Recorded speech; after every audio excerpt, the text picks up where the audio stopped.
we're here today, and I'm thrilled to welcome a very accomplished leader in the food service distribution industry for our very first inaugural FWA storytelling video series for LinkedIn and for our website.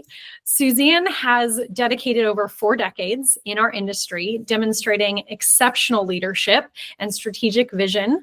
She served as the CEO at Ginsberg's Foods for 30 years and is a past chairman at the International Food Service Distributors Association and served on the governing board of Unipro Food Service.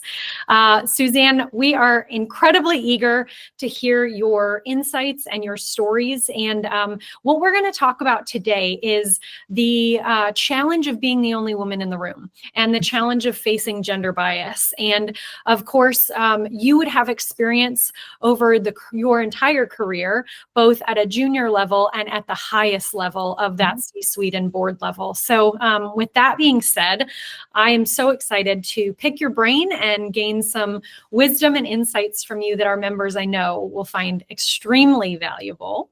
So we will start off with the very first question. Can you guide us a little bit in the specific language or communication techniques that you've personally found very effective in asserting yourself and gaining respect in those environments, in the boardroom, in the C-suite, and maybe even down to the junior level? Sure. Well, first off, thank you. And thank you for asking me to be part of this. And this is something that is very near and dear to my heart because I've experienced the trials and tribulations of getting a seat at the table, being the only woman around that table or only female.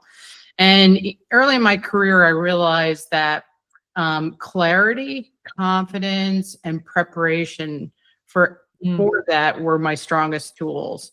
And I also believed in using collaborative language.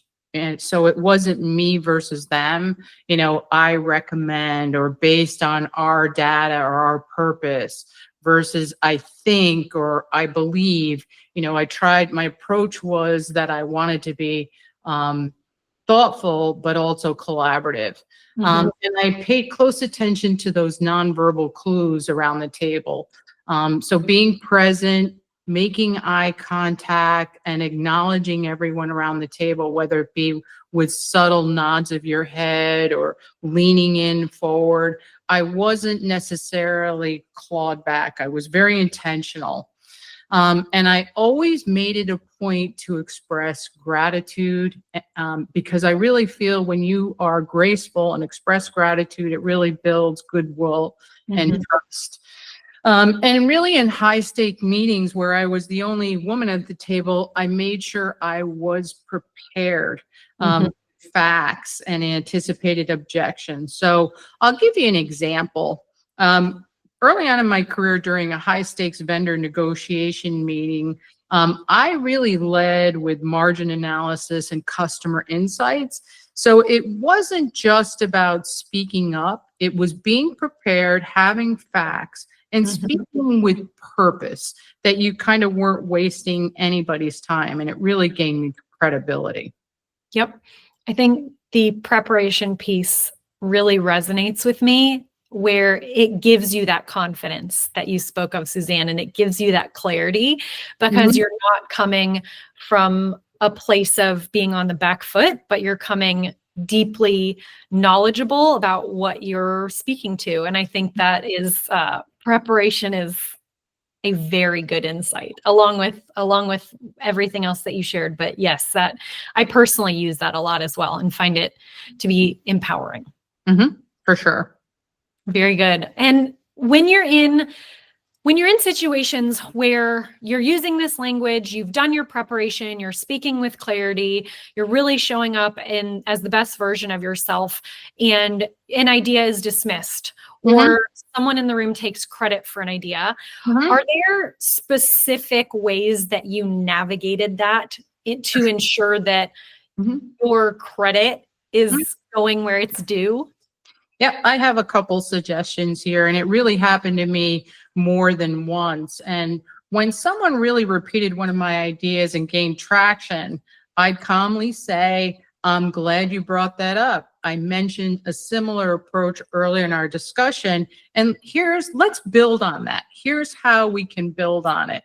It reinforces my contribution while keeping the tone collaborative. Because if you say, I brought that up and you didn't listen to me, it puts people on a defensive posture. I also learned the power of documentation, and after meetings, I'd summarize a few key takeaways and actions and kind of put them in writing.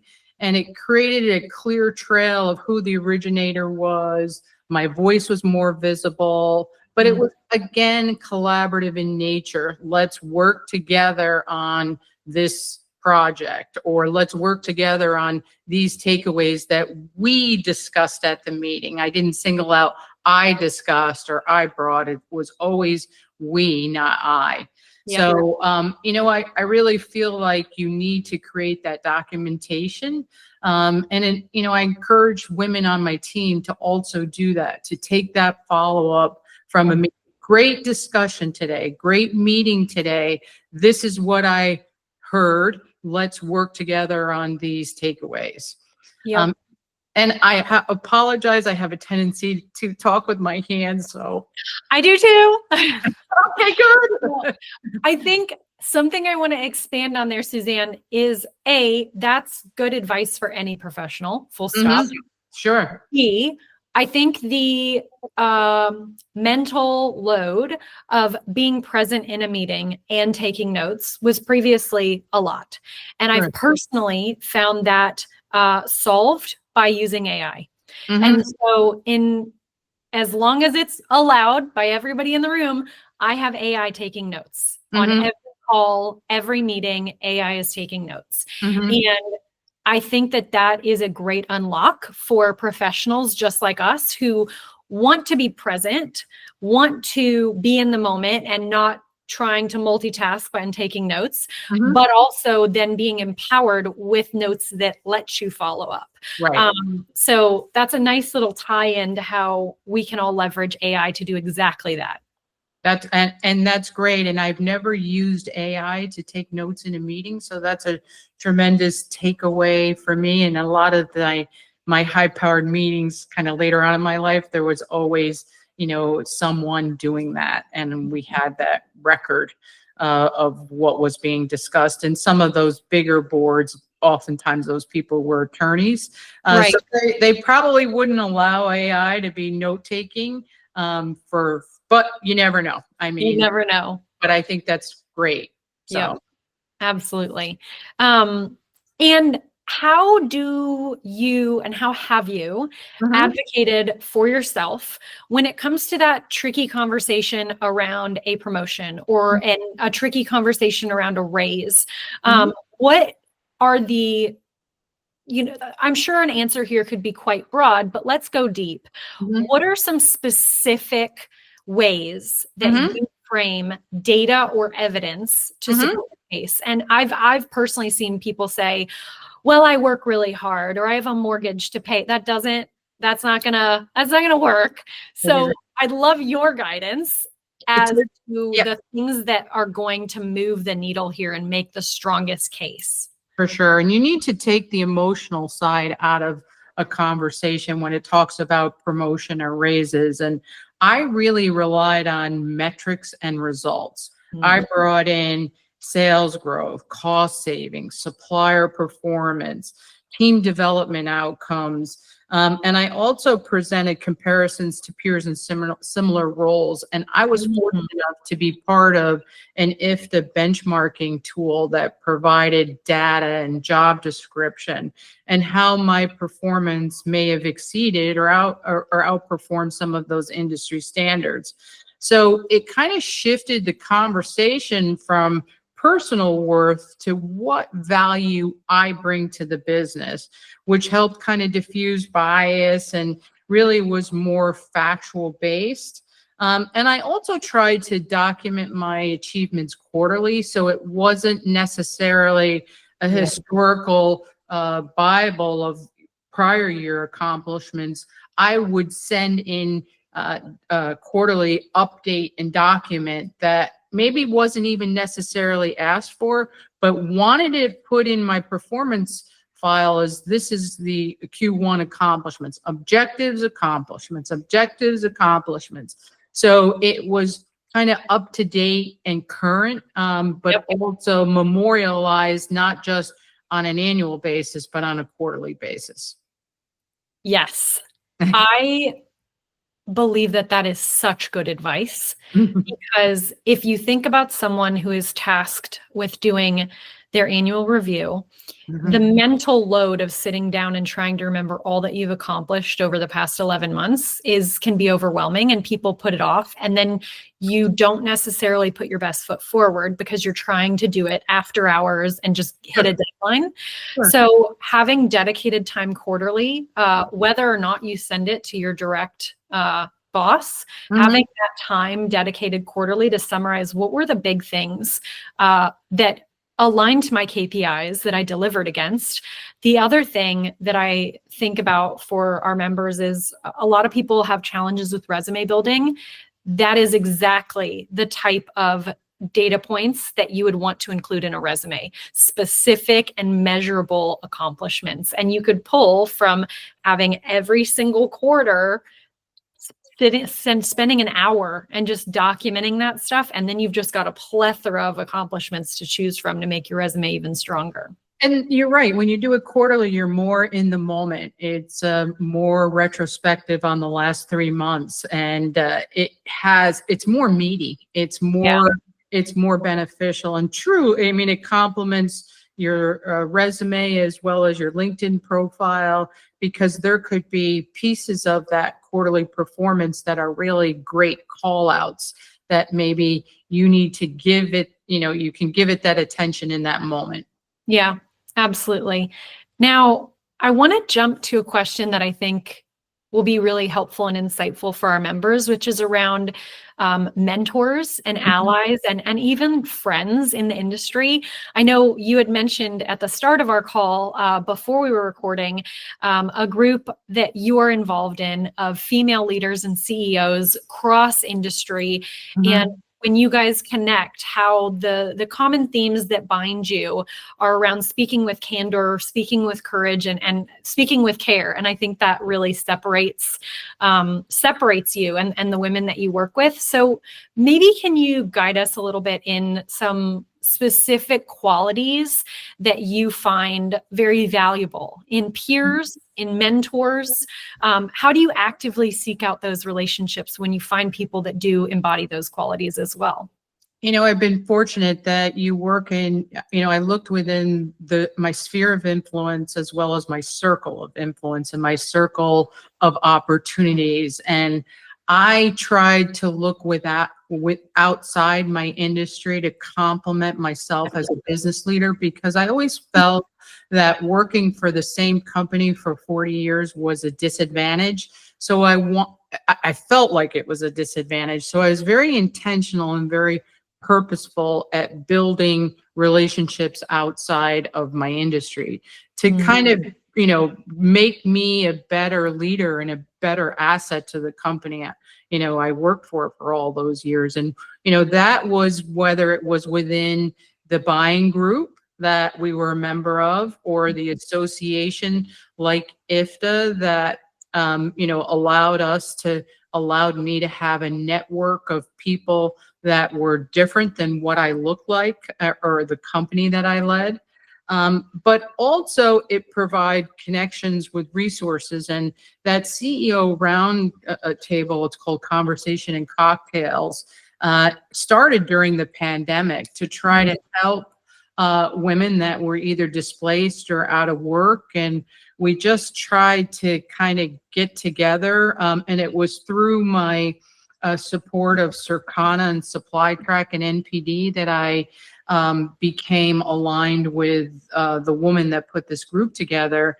And again, I was the misfit in that group, because at the time, Circana was all about beauty and retail and media. And, food service distribution wasn't so sexy, and food away from home spend, people were, at that time, we all focused to retail and retail spend. So, I looked I want to say that I gravitated toward people, both men and women, who elevated others and weren't threatened by strong voices, and also who were respected in their organization. And I didn't really wait for mentorship to come to me. You know, I kind of went out and asked for it. Like, do you have a minute? Can we have a 30-minute meetup or coffee meeting? Just to, talk about maybe projects that I'm working on. But also I wanted to make sure that I didn't waste their time. So I always showed up prepared, and I always felt like what I got, I wanted to give. To me, mentorship is a two-way street. And it's really about, honest feedback, and making sure that you, like I said, you were prepared, that you gave, you kind of gave as well as got. So, and I wouldn't have gotten to recommended on those board seats, without those mentorships, because they told me that I was ready and I needed to take that leap, and I needed to push myself to take that risk to be the first female as the IFTA chairperson, that it wasn't about the gender, it was really about the capacity and the ability and what I had to offer, and the diversity of ideas, because I think that was important for that association. So yes, absolutely. Absolutely. And I think we'll probably close it out with a question around specific resources or tools or training programs that you've found very valuable. You mentioned being chairman of the board for IFTA. You've mentioned conversations and cocktails. Are there, and obviously those are at a very senior C-suite level. they are. So for our members starting their careers, are there any, FWA comes with many resources and many tools, and are building out training programs as well. Are there anything additional specifically that you think would be helpful, especially to young women starting their careers in food service now? I think LinkedIn Learning has become a powerhouse. It's become a tremendous asset.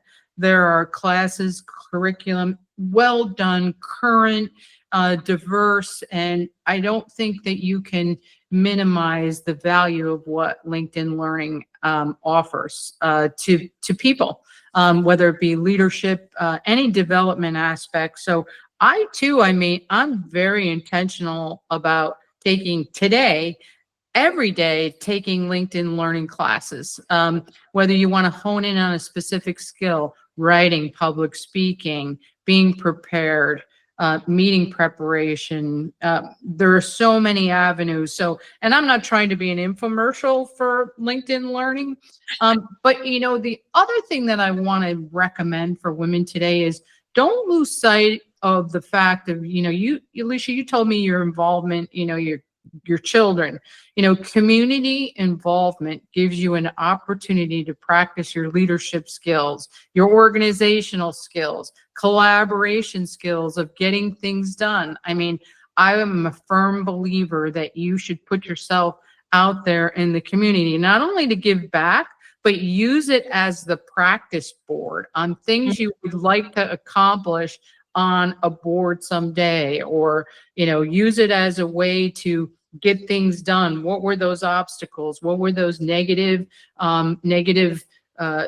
interruptions that may have deterred you from moving forward? So I really feel like you have, as a person, not only a civic duty, but it's a great way for you to practice your mentorship and practice supporting other people. Yep. We talk so much about the diversity of voices. I think at an individual level, the diversity of experience is what you're speaking to, and how that professional experience, that personal experience, and that maybe even local community or virtual community experience gives you an added toolkit as you think about your personal development, your professional development. And you don't just get placed on a board because of your name or the way you look. You get placed on a board because of your capabilities. So if you want to take that step in your career, as you did, to be on 2 separate boards, I think that's really good advice of there's stepping stones. What do those look like? For sure. Good. Wonderful. Well, Suzanne, I know that you are the founder and president now of Food Service Forward. And so if any of our members wanted to reach out to you, is the best way through LinkedIn? It is, but I could give you, it's Suzanne at foodserviceforward.com. I am more than happy and to support any aspiring woman, leader, manager, mid-line manager. Oftentimes you need a sounding board of this is the situation I'm in, what would you do, or this is what I'm thinking, doesn't make sense. And having that outside person that's not necessarily involved in that dynamic can give you good perspective. And I'm happy to help. As I said, I'm enjoying chapter 2, and it's all about paying it forward. And I've gotten a lot, and it's time for me to give this community everything I can, whether it be through experience or mentorship or collaboration or work within the industry. It's in my heart. So, and I feel I welcome the opportunity to help women and people be successful. So that's wonderful. Well, Suzanne, it is an honor to get to pick your brain today and to just begin to share. I think it certainly warrants many more conversations as this grows, and sincerely appreciate your willingness to pave it forward for people in our industry. And I think that it's a real gift to us and our members. So thank you so much for your time today. My pleasure. And thank you, Alicia, for putting forth a great discussion and great questions. And I look forward to contributing in the future.